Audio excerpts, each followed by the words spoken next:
आउज़ुबिल्लाहिमिनश्शैतानिर्रजीम बिस्मिल्लाहिर्रहमानिर्रहीम। Royal UTV की तरफ से अस्सलाम वालेकुम। रॉयल यूटीवी एक दफ़ा फिर आपकी खिदमत में हाजिर है। इस वीडियो में हम फ़्रांस और तुर्की के दरमियान जो कशीदगी हो रही है उस पर बात करेंगे। साथ ही साथ आखिरुज़्ज़मा के हवाले से अहादीस में हज़रत इमाम मेहदी अलैहिस्सलाम की जो आमद का ज़िक्र हुआ है उस पर थोड़ी सी बात करेंगे, बताएंगे कि सूरत हाल किस तरफ जा रही है। और अहादीस की रोशनी में इमाम मेहदी अलैहिस्सलाम के ज़हूर की जो अलामात हैं वो आहिस्ता आहिस्ता पूरी होती हुई नज़र आ रही हैं। आप लोगों से गुजारिश है कि हमारे चैनल को सब्सक्राइब करने के साथ साथ बेल आइकन को भी हिट करें ताकि आप लोगों को हमारी वीडियोस के मुतालिक मज़ीद नोटिफिकेशंस मिल सकें। तुर्की और फ़्रांस के दरमियान शदीद कशीदगी। तुर्की ने आज फ़्रांस से मुतालबा किया है। तुर्की के दिफा के वज़ीर ने ये अपील करी है, ये मुतालबा किया है कि फ़्रांस उससे माफ़ी मांगे। अभी पिछले महीने एक बहुत ही बड़ा एक कशीदगी का वाक़या पेश आया जिसमें एक तुर्की का जो शिप था वो लीबिया की तरफ जा रहा था, जिसको एक वो सिविलियन शिप था, उसको फ़ौजी बहरी जहाज़ों की मदद भी हासिल थी तुर्की की। जब ये लीबिया की कोस्ट के पास पहुँचे हैं तो वहाँ पर इन्हें एक यूनानी जहाज़ ने रोका है, साथ ही साथ फ्रांसीसी जहाज़ ने भी रोका और कहा कि इसमें असलहा भरा हुआ है, जबकि तुर्की इसकी तरदीद करता है।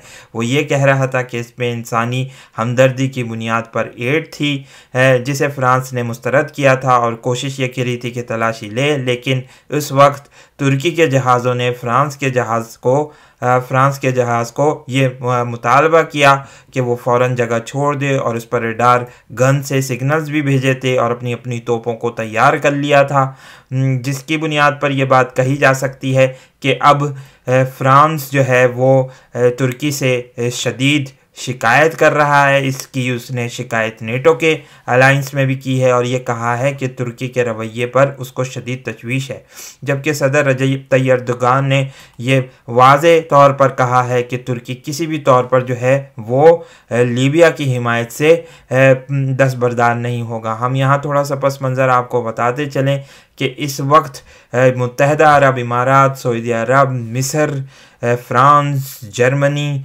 इटली और ये तमाम ममालिक जो हैं इस वक्त तुर्की के ख़िलाफ़ हो चुके हैं। ये चाहते हैं कि एक बड़ा अलाइंस बनाया जाए तुर्की के ख़िलाफ़ ताकि एक बड़ी कार्रवाई की जा सके। ये लोग अपने अपने मफादात के तहत जमा हो चुके हैं, तुर्की के गिर्द आहिस्ता आहिस्ता घेरा तंग कर रहे हैं और इनकी क़यादत रूस कर रहा है।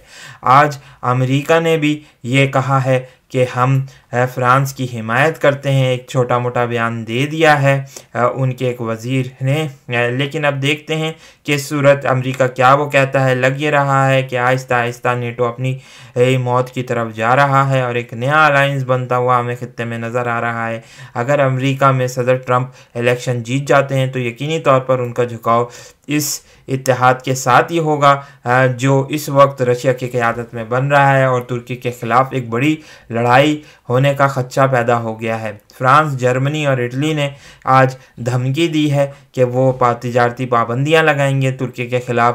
इस सिलसिले में तुर्की को आहिस्ता आहिस्ता तन्हाई का शिकार किया जा रहा है। सदर रजब तय्यब एर्दोगान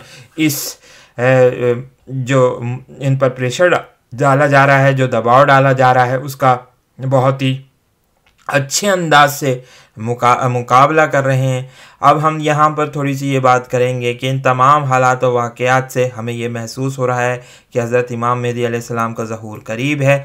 हम यहाँ पर कुछ अहादीस आपके सामने रखेंगे जिसकी बुनियाद पर हमें कुछ अंदाज़ा हो जाएगा कि इस वक्त जो है वो लड़ाई का जो माहौल होगा वो क्या होगा और क्या होने जा रहा है। यहाँ पर हम मिशकात शरीफ वॉल्यूम 3 को हमने खोला है जिसमें मुख्तलिफ़ अहादीस मुबारका हैं, मुख्तलिफ़ अहादीस मुबारका की किताबें के हवाले मौजूद हैं जिसको आप पढ़ सकते हैं। इसमें हदीस नंबर 584 में हज़रत औफ बिन मालिक रज़ी अल्लाह ताला अन्हु कहते हैं कि ग़ज़वा तबूक में नबी सल्लल्लाहु अलैहि वसल्लम की खिदमत में हाज़िर हुआ। आप इस वक्त चमड़े के खेमे में तशरीफ़ रखते थे। आपने फरमाया क़यामत से पहले तो 6 चीज़ों को गिन लो, मेरी मौत, दूसरी बैतुल मुक़द्दस का फ़तह होना, तीसरी वबा जो तुम में बकरियों की तरह फैलेगी। हम इस मुतालिक एक वीडियो भी बना चुके हैं कि हमने ये इस बारे में कहा था कि वबा जिसका ज़िक्र किया गया है वो कोरोना वायरस है। चौथा माल की ज़्यादती इस कदर कि अगर एक आदमी को 100 दिनार दिए जाएंगे तो वो इनको हकीर और जलील जानेगा और इस पर नाराज़ होगा। 5वें फितने का ज़हूर, जिससे अरब का कोई घर नहीं बचेगा। हम ये बात भी जानते हैं कि आजकल जिस तरीके से अरब में जो हो रहा है उसकी बुनियाद पर यह कहा जा सकता है कि रसूलुल्लाह सल्लल्लाहु अलैहि वसल्लम की ये पेशन गोई भी पूरी हुई है। और छठी सुलह जो तुम्हारे और रोमियों के दरमियान होगी, फिर रोमी ऐद चिकनी करेंगे और तुम्हारे मुकाबले में 80 निशानों के मातहत आएंगे, जिनमें से हर निशान के मातहत 12,000 आदमी होंगे। तो ये जो 80 निशानों की बात की गई, ये यकीनी तौर पर लग रहा है कि एक बड़ा अलाइंस तुर्की के ख़िलाफ़ बन रहा है। अब देखते हैं कि इससे किस तरीके से तुर्की नबरेद आज़मा होता है। एक और हदीस जिसमें फ़तह कुस्तुनतुनिया का जिक्र किया गया है, हम ये बात कह चुके हैं कि फ़तह कुस्तुनतुनिया के लिए जब लड़ाई होगी तो उसकी क़यादत हज़रत इमाम मेहदी अलैहिस्सलाम कर रहे होंगे। इस लश्कर की क़यादत, आइए इस हदीस को पढ़ते हैं। 5185 हदीस है। ये हदीस जो है हम आपको बयान करते हैं, फिर इसके साथ साथ आपको हवाला भी बताएंगे कि कौन सी ये किताब में मौजूद है। हज़रत अबू हुरैरा रज़ी अल्लाह ताला अन्हु कहते हैं कि रसूलुल्लाह सल्लल्लाहु अलैहि वसल्लम ने फरमाया है, क़यामत होने से पहले रोमी मकाम अम्माक या दाबिक में आएंगे और इनके मुकाबले पर मदीना का एक लश्कर जाएगा। यकीनी तौर पर जिस मदीना के लश्कर की बात की गई वो हज़रत इमाम मेहदी अलैहिस्सलाम की क़यादत में ही रवाना होगा, जिसमें इस वक्त के बेहतरीन लोग हैं। जब वो लड़ने के लिए सब बांधेंगे तो रोमी इनसे कहेंगे कि हम इन लोगों से लड़ना चाहते हैं जो हमारे लोगों को कैद करके ले आए हैं, तुमसे लड़ना नहीं चाहते, इन लोगों को हमारे मुकाबले पर भेज दो। यहाँ पर थोड़ी सी हम ये वजाहत करते चलें कि हमें ये लगता है कि इनसे मुराद ब्लैक लाइव्स मैटर के वो सिया फाम लोग हो सकते हैं जो यकीनी तौर पर जिनका ताल्लुक चूँकि मुसलमान बैकग्राउंड से भी है, तो क्वाइट पॉसिबल ये है कि इनकी वजह से भी एक जवाज़ पैदा हो जाए जो हमें आगे आईना वाले वक्तों में नज़र आएगा। वल्लाह आलम भी सवाब। देखते हैं कि अमेरिका में जो सूरत हाल डेवलप हो रही है उससे किस तरीके से वो निपटेंगे। और लग ये रहा है कि वहाँ पर भी अब जो सिया फाम अफराद हैं, जो अफ्रीकन अमेरिकन हैं, उनका एक्सोडस होने वाला है। एक बड़ी लड़ाई के बाद उनका शायद एक्सोडस हो जाए। तो हम थोड़ी सी और आगे बढ़ेंगे। मुसलमान इनके जवाब में कहेंगे, खुदा की कसम है हम ऐसा नहीं करेंगे, हम अपने मुसलमान भाइयों को तुम्हारे मुकाबले में ना भेजेंगे। फिर मुसलमान रोमियों से लड़ेंगे और इनमें से 1/3 मुसलमान रोमियों के सामने से भाग जाएंगे। खुदा इन भागने वाले मुसलमानों की तौबा को कभी कबूल नहीं करेगा। इस ज़िमन में हमने एक और वीडियो भी बनाई थी जिसमें यह बात कही गई थी कि लगता यह है कि यहाँ पर भी बिल्कुल ऐसा ही वाक़या पेश आएगा जैसे कि हज़रत तालूत अलैहिस्सलाम को पेश आया था। सूरह बकरा की आयत नंबर 245 से 251 में आप इस जंग का जो हज़रत तालूत अलैहिस्सलाम ने जालूत के ख़िलाफ़ लड़ी थी उसका ज़िक्र आपको मिलता है। तो आगे बढ़ेंगे। खुदा इन भागने वाले मुसलमानों की तौबा को कभी कबूल नहीं करेगा और 1/3 मुसलमान शहीद होंगे और खुदा के नज़दीक ये बेहतरीन शोदा होंगे और 1/3 मुसलमान रोमियों पर फ़तह हासिल करेंगे, यानी रोमियों पर फ़तह हासिल करेंगे इन लोगों से जो इस वक्त यूरोपीय इत्तेहाद हमको नज़र आ रहा है, जिनको खुदा ताला कभी फितने में न डालेगा। फिर मुसलमान कुस्तुनतुनिया को फ़तह करेंगे। लग ये रहा है कि आया सूफिया के बाद शायद ये पॉसिबिलिटी है कि तुर्की पर जो है वो ईसाइयों का कब्ज़ा हो जाए और इसके बाद जबकि वो माल गनीमत को तकसीम करते होंगे और अपनी तलवारों को जैतून के दरख्त पर लटका दिया होगा, शैतान इनके दरमियान ये ऐलान करेगा कि तुम्हारी अजब मौजूदगी में मसीह दज्जाल तुम्हारे घरों में पहुंच गया है। ये सुनते ही मुसलमान कुस्तुनतुनिया से निकल खड़े होंगे और ये खबर झूठी होगी। जब कुस्तुनतुनिया से निकलकर मुसलमान शाम में पहुंचेंगे तो दज्जाल खुरूज करेगा। मुसलमान इससे लड़ने के लिए तैयार होंगे और अपनी सफ़ों को दुरुस्त करते होंगे कि नमाज का वक्त आ जाएगा और ईसा इब्न मरियम मुसलमान आसमान से उतरेंगे और मुसलमानों को नमाज पढ़ाएंगे। फिर जब हज़रत ईसा को खुदा का दुश्मन दज्जाल देखेगा तो इस तरह घुलने लगेगा कि जिस तरह नमक पानी में घुलता है, और अगर हज़रत ईसा अलैहिस्सलाम इसको थोड़ी देर और छोड़ दें और कत्ल ना करें तो वो सारा घुल जाए और ख़ुद मर जाए। लेकिन खुदावंद ताला इसको हज़रत ईसा अलैहिस्सलाम के हाथ से कत्ल कराएगा। फिर हज़रत ईसा तमाम मुसलमानों को अपने नेज़े का खून दिखाएंगे, यानी जिस नेज़े से उसको कत्ल किया होगा। ये मुस्लिम की रिवायत है जिसको आप पढ़ सकते हैं। यकीनी तौर पर जब ये जिस हदीस में जिस बात का यहाँ पर ज़िक्र हुआ है कि मुसलमानों को नमाज पढ़ाएंगे हज़रत ईसा इब्न मरियम, इस हदीस को आप बुखारी शरीफ में भी पढ़ सकते हैं कि उनके नज़ूल ईसा के मुतालिक जो बाब है उसमें इस हदीस को आप पढ़ सकते हैं। बाकी और हदीसों में भी इसी तरीके से ज़िक्र है।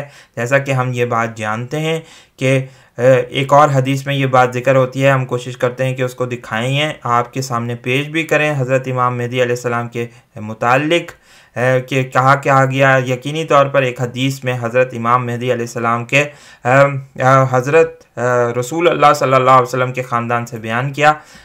यकीनी तौर पर हम ये बात पढ़ सकते हैं एक हदीस में जिसका ज़िक्र है,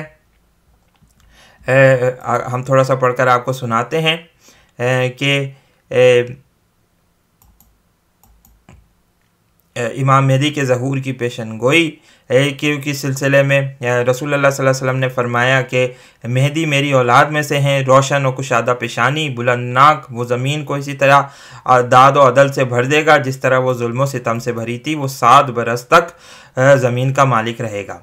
ये अबू दाऊद की हदीस है। इसी तरीके से एक और हदीस में ये फरमाया गया कि हज़रत उम्मे सलमा कहती हैं कि मैंने रसूलुल्लाह सल्लल्लाहु अलैहि वसल्लम को ये फरमाते सुना है कि मेहदी मेरी इतरत में से होंगे, यानी औलाद फ़ातिमा से। ये यहाँ पर थोड़ा सा शिया और सुन्नी उलमा के दरमियान इख्तलाफ है। वो ये कहते हैं कि मेहदी अलैहिस्सलाम जो हैं वो हज़रत इमाम हुसैन के उससे होंगे, शिया हज़रात ये कहते हैं, जबकि सुन्नी हज़रात का ये कहना है कि हज़रत इमाम मेहदी अलैहिस्सलाम जो हैं वो हज़रत इमाम हसन रज़ी अल्लाह ताला अन्हु की औलाद में से होंगे। तो यकीनी तौर पर इसमें थोड़ा सा इख्तिलाफ़ है, लेकिन कोई बहुत बड़ा इख्तिलाफ़ हम नहीं कह सकते।